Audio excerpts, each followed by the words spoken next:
또 이 채용 방식도 바꾸신다고요? 그렇습니다. 신입 공무원 채용도 바뀝니까? 예. 고시제도 어떻게 됩니까? 또 달라집니까? 어떻게 됩니까? 고시제도의 틀은 뭐 지금 거기까지는 검토하고 있는 건 아니고요.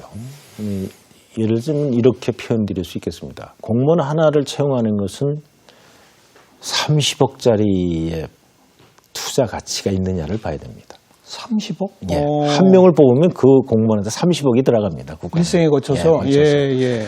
그럼 30억짜리 물건을 구매한다라고 보면 우리는 얼마나 많은 고민을 하고 얼마나 많은 시간을 들여서 결정하느냐 하는 거죠. 그렇죠. 근데 지금 공무원 시스템은 굉장히 오래된 시스템입니다. 그냥 성적 순에 의합니다. 네. 근데 이미 외부와 민간은 다 성적 외에 스펙 외에 다른 영역을 보기 시작했죠. 인재상이 좀 바뀐 것이죠. 바뀌고 있죠. 인성도 보게 되고 상상력도 보고 그렇습니다. 직무 능력도 보고 발전성도 보고 이런 다른 영역을 관찰하기 시작했는데 저희는 아직도 성적순입니다. 맞아요. 시험 성적. 예. 근데 성적 중요합니다, 물론. 예. 그 바탕 위에 다른 영역, 왜 공직이 이렇게 국민의 지탄을 받게 됐느냐는 부분, 그건 저희 이렇게 진단합니다. 공무원이 되고자 하는 사람은 많으나 공무원을 하고자 하는 사람을 선발하는 시스템이 부족했다. 되고자 하고 하고자가 달라요. 예, 다르죠. 공무원을 되고자 하는 사람은 장점을 보고 합니다. 공무원은 뭐 편하다, 뭐 평생 보장이 된다, 뭐 이런 어떤 그런 조사 통계는 되게 그런 쪽으로 얘기합니다. 우리 안정성이 있다. 청년층 취업 준비자가 63만여 명인데 네. 공무원 시험 준비한다는 사람이 35%나 됩니다. 그렇습니다. 예. 참 너무한 거 아니에요, 사실? 사실 뭐 공무원 시험이 수능 시험보다는 작습니다. 수능 시험의 한 반 정도의 규모가 실제 하루의 시험을 봅니다. 외국도 이래요? 외국은 안 그렇죠? 뭐 최근에 중국이 1,500대 1입니다. 아, 중국도 좀 그렇죠. 예, 그래서 중국도 좀 그렇고요. 흔히 말하는 선진국들은 일본이나 뭐 이런 나라는 저희보다 약간 약합니다. 예, 그러나 뭐 경쟁률이 일본이 한 40대 1 정도 되니까는요. 그렇군요. 예. 그래서 공무원이 어느 나라나 좋은 직업인 것은 사실입니다. 네. 그러나 저희처럼 목적이 공무원을 왜 하고자 하는가 했을 나 편하자고 그냥 되고자 한다. 예, 되고자 하는 것보다는 공무원을 왜 되고자 나 공무원을 해서 이런 것을 이루고 싶다 하는 사람으로 뽑는 시스템으로 바뀌어야 됩니다. 어떻게 뽑을 수 있어요, 그런 사람을?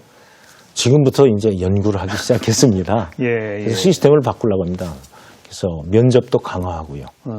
또 시험 과목도 개편하고요. 또 그들을 관찰할 수 있는 것, 15기간도 또는 교육도 이런 것들 종합적으로 채용부터 교육해서 입직시킬 때까지 전반적인 과정을 재편에 들어가고 있습니다. 우리 젊은 층들도 이 방송을 많이들 접하는데 옛날에부터 기업에서도 사람들을 많이 뽑으셨잖아요. 그렇습니다. 예. 성적이 있고 무건 학교 성적부터 입사시험 성적까지 그렇습니다. 각종 스펙이 있고 네. 이런저런 경험을 했느냐 안 했느냐 하는 것들 그다음 면접이 있고 이게 다 조금씩 다르잖아요. 다릅니다. 뭐가 제일 사람을 뽑는데 유용하던가요? 지금은 이제 전반적인 트렌드는 직무 능력이 있느냐 없느냐를 검증하는 시스템이 자꾸 들어오고 있습니다. 기업마다. 그 직무의 적합도를 따지는 거죠. 바꿔 얘기하자면 굉장히 스페셜한 영역으로 키워질 수 있는 사람들을 선호하기 시작한 겁니다. 그렇기 때문에 직무 능력 중심으로 뽑게 되는 것이고요. 옛날엔 뽑아놓고 어떤 일을 시켜보는 시스템이었다면 이제는 그 일에 필요한 사람을 찾아보겠다는 시스템인 거죠. 이미 약간의 전문성을 갖춘. 바로 이것이 트렌드입니다. 공무원 시험도, 공무원의 자격도, 공무원의 앞으로의 채용 방식도 이와 같은 식으로 바뀔 겁니다. 그러면 예를 들어서 9급 공무원 공채, 뭐 7급 공무원 공채 이렇게 하는 게 아니라 각 부서별로, 부처별로 9급에서도 다 나눠야 되지 않나요? 어떤 영역을 뽑아갈 것인가. 그렇죠. 또는 7급에서도 어떤 영역의 사람을 어떻게 뽑을 것인가. 5급조차도 어떤 영역을 어떻게 뽑을 것인가 하는 것으로 이게 전환돼야 됩니다. 물론 국가에서도 NCS라고 직무 능력 중심의 채용 제도로 국가적으로도 바꿔가고 있습니다. 그런 거 아마 궤를 같이 하고는 있습니다만. 언제쯤 그게 바뀝니까? 지금은 9급 한꺼번에 다 뽑죠? 예, 지금은 그렇습니다. 언제쯤 그게 바뀝니까? 분야별로 이렇게 나뉘는 게? 분야별로 나눠지는 게 아마 2017년도 정도 되면 내후년 많이 아마 형성되리라고 봅니다.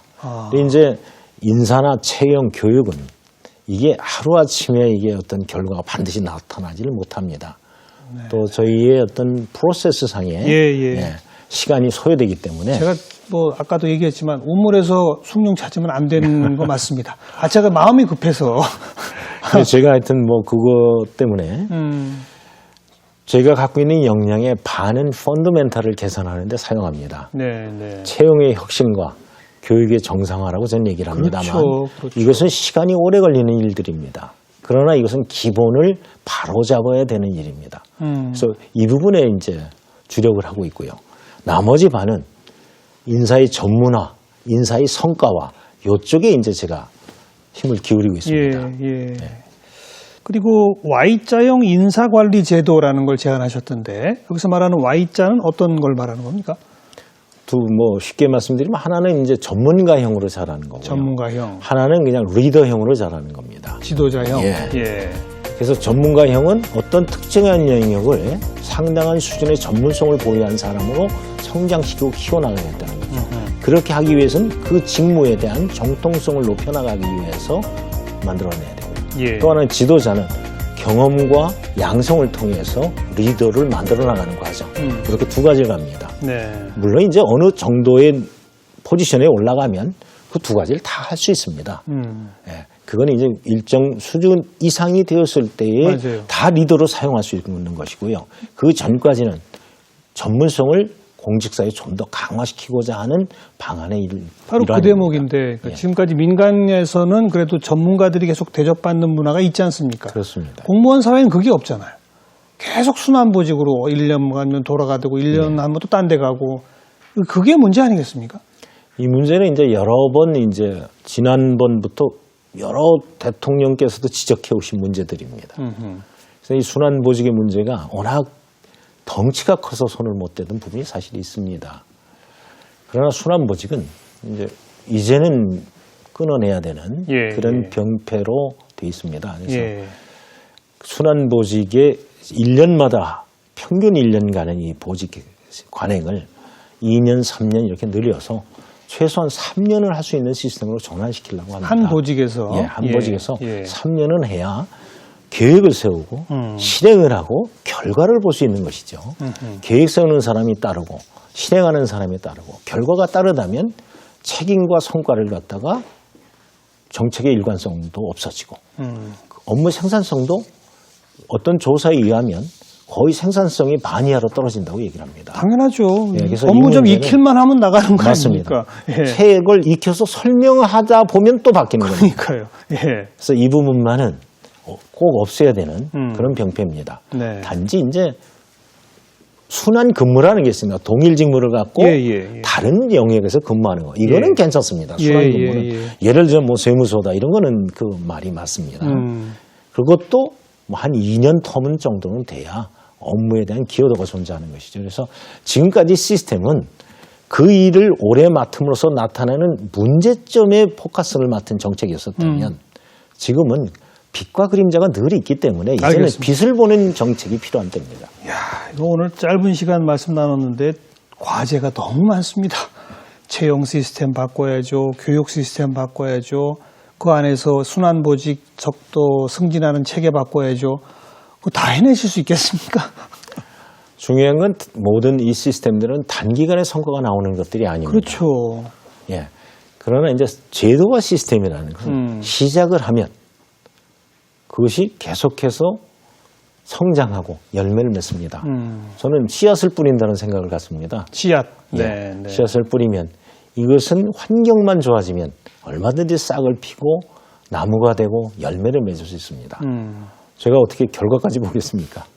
열매를 기대하지 아니하고 씨앗을 뿌리는 것이죠. 제 기억에 우리 공직사회의 인사 담당 부서가 항상 많이 바뀌어 왔습니다. 그동안 뭐 옛날 총무처, 그다음 뭐 행정자치부, 또 하여튼 여러 이름으로 바뀌어 왔어요. 그러다가 이제 인사혁신처가 따로 나온 건 처음 아니겠습니까? 그렇습니다. 그리고 이제 과거에 있었을 때부터 그쪽 담당 분야는 공직자들이 그냥 맡는 것, 민간에서 오는 거는 생각이 할 수 없는 분야.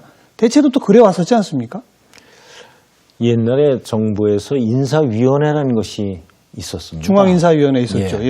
그것이 이제 뭐 지난 정부 때 이제 폐지됐었는데 그러다가 이제 이번에 이제 인사혁신처로 다시 이제 재탄생했다라고 보시면 되겠습니다. 기능이 좀 더 추가되어지고 역할이 커지면서 또 미션을 가지면서 이제 탄생됐다고 보시면 되겠는데 지금까지는 민간인이 간 것이 처음입니다. 그렇죠. 예. 그 전에 인사위원회 또 교수님들이 가셨었고 대부분 행정학 하시는 학자분들이 예, 오셨죠. 학자들이 가셨었는데 이제 처음으로 민간인이 왔기 때문에 이렇게 저는 이해를 하고 있습니다. 이제 국가도 다른 나라 정부와의 경쟁의 시대로 갑니다. 아, 당연하죠. 예. 예. 그렇다면 우리나라 정부도 세계 정부와 경쟁을 해나가야 됩니다. 그러니까 경쟁의 요소라는 것을 갖다가 이제는 배제해서는 그건 이제 더 이상은 갈 수 없는 시스템이라고 봅니다. 또 하나는 이제는 미래와 경쟁하는 겁니다. 미래와 경쟁하기 때문에 미래라는 것을 내다보고 무엇인가 준비하고 운영하는 예, 예. 이런 것들이 되지 않고서는 우리의 앞날을 담보할 수 없는 부분이 있겠죠. 그래서 세계, 미래, 경쟁력 이 세 가지의 단어는 이제부터는 우리 공직사회에서도 반드시 생각해야 될 그 방향이고 그렇죠. 그 부분에 대한 깊은 고민이 있어야 됩니다. 네. 하나만 제가 추가해서 주문드리겠습니다. 예. 사랑받는 공무원. 궁극적 목표 아닐까요? 국민으로부터 사랑받는 예. 공무원. 전 이렇게 얘기합니다. 자랑스러운 공무원. 자랑스러운 공무원. 네. 예. 예. 국민으로부터 존중받고 사랑받고 그렇죠. 공무원 스스로는 자랑스러운 공무원. 예. 이것을 어떻게 만들어갈 것이냐 하는 것이 이제 공무원의 문화로 이게 승화돼야 됩니다. 그 공무원임을 떳떳하게 이야기하고 자랑스럽게 생각하는 그렇죠. 그런 문화를 만들기 위해서는 이제 공무원 선서가 있습니다. 나는 자랑스러운 대한민국 공무원으로서 헌법과 법률을 준수하고 국가를 수호하며 예. 국민의 봉사자로서 성실히 직무에 임할 것을 엄숙히 선서합니다. 이렇게 얘기를 합니다. 그럼 거기서 저희가 이제 깊이 생각하면 국민의 봉사자는 과연 어떤 것이 봉사자인가? 예. 봉사자의 의미를 한번 되새기고 뭐가 국민과 공무원은 다른 것인가 하는 것이 전반적으로 다시 재조명되어지고 그것을 실천해 나간다면 국민의 봉사자, 국가의 수호자로서의 공무원으로서의 역할을 충분히 하고 국민한테 사랑받고 존중받고 맞습니다. 자랑스러운 공무원이 되리라고 봅니다. 네. 최초의 그 민간 인사 전문가로서 또 최초 부처장으로서 그만큼 과제가 산적해 있고 그렇습니다. 그동안 손 안 댄 게 너무 많고 예. 또 하셔야 할 일이 그만큼 많다. 어깨가 무거우시겠습니다. 그렇습니다. 예. 제발 국민의 사랑받는 공무원들 많이 좀 만들 수 있는 그런 풍토, 토양, 제도 만들어 주시기 바라겠습니다. 예, 더불어 저도 하나 좀 예. 부탁 말씀 올리겠습니다. 말씀하십시오. 지금 우리가 처해 있는 환경, 세계적인 환경, 국가의 어떤 지금의 시점, 이것은 굉장히 그렇게 경쟁 속에서 녹록하지 않습니다. 네. 기업의 환경도 굉장히 어렵다고 뜻이요. 세계의 변화는 포천 50대 기업주의 지금 10년 만에 4분의 1이 바뀌었습니다. 도태되었습니다. 우리나라의 IMF 이후에 30대 재벌그룹도 그중에 반 이상이 무너졌습니다.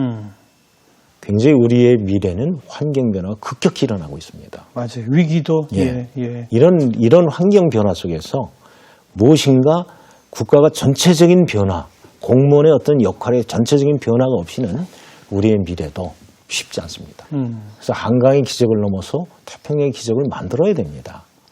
이걸 만들기 위해서 앞장서야 될 사람은 역시 공무원입니다. 예. 지난 기적을 만들듯이 또 하나의 기적을 공무원이 만들어야 됩니다. 그래서 공무원이 만들 수 있도록 노력을 하고 열심히 하겠습니다. 다만 국민들께서도 작은 목소리나마 응원을 해 주셔야 됩니다. 예. 작은 목소리가 많이 나오면 그게 합창이 됩니다. 함성이 되죠. 또. 예. 예. 그러한 격려와 응원의 함성이 커지면 커질수록 공무원들의 역할과 공무원들이 국가에 대한 헌신은 더 커지리라고 저는 믿습니다. 네.